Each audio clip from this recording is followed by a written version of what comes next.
বাচ্চা কাচ্চা না থাকলে বাঁচার কোনো ইচ্ছা ছিল না, এখন বাচ্চা কাচ্চা আছে, বাঁচতে হবে।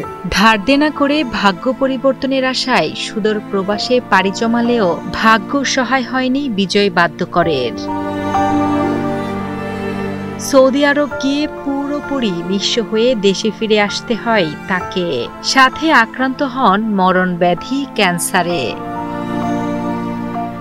এখন একদিকে ধার দেনা পরিশোধের চিন্তা, আরেকদিকে ক্যান্সার থেকে বাঁচার লড়াই, আবার সন্তানদের ভবিষ্যতের চিন্তা। সব মিলিয়ে দিশেহারা হয়ে কান্নাই এখন যেন নিত্যসঙ্গী বিজয়ের।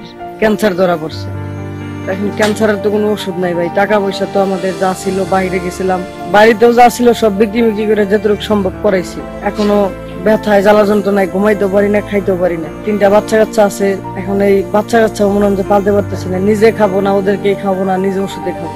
মাত্র 7 মাস আগেও সেলুনে কাজ করে বিজয় তার স্ত্রী ও 3 সন্তানকে নিয়ে কোনো মতে দিনাতিপাত করছিলেন।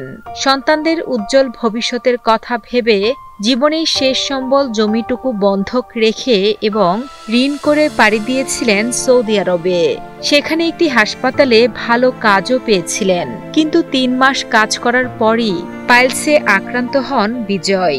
অপারেশনের পর সুস্থ হয়ে কাজে ফিরলেও 1.5 মাসের মাথায় আবারও অসুস্থ হয়ে পড়েন তিনি। পরীক্ষা নিরীক্ষার পর জানতে পারেন পাইলস রূপ নিয়েছে ক্যান্সারে। এরপর এক প্রকার কর্পদশূন্য হয়েই দেশে ফিরে আসতে হয় তাকে।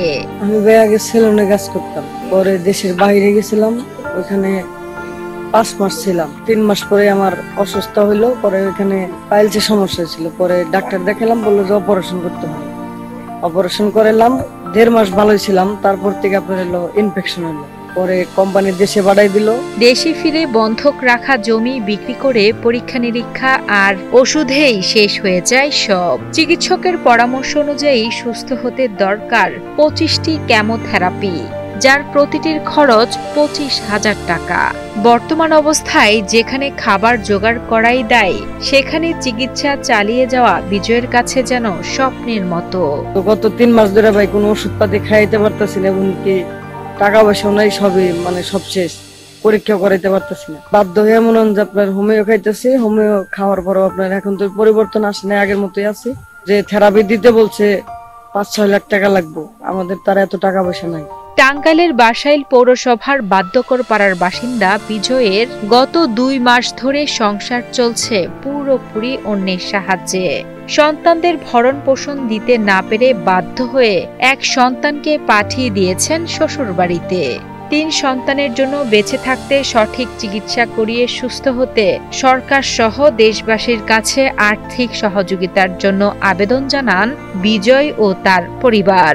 ছেলে মেয়েদের জন্য আমি বাঁচতে চাই ভাই, আমার নিজের জন্য বাঁচার কোনো প্রয়োজন ছিল না। থেরাপিতে 4-5 লাখ টাকা লাগে, টাকা না কোথায় পাবো? কেউ সাহায্য করতো একটু, দয়া একটু ভালো হতো। 3টা মেয়ে, 2টা মেয়ে, একটা ছেলে নিয়ে খুব কষ্টে আছি। অবস্থা খুবই একটু খারাপ। 3টা বাচ্চা কি করে বাঁচে? বাচ্চাই বাঁচবো না ওইটি বাঁচবো।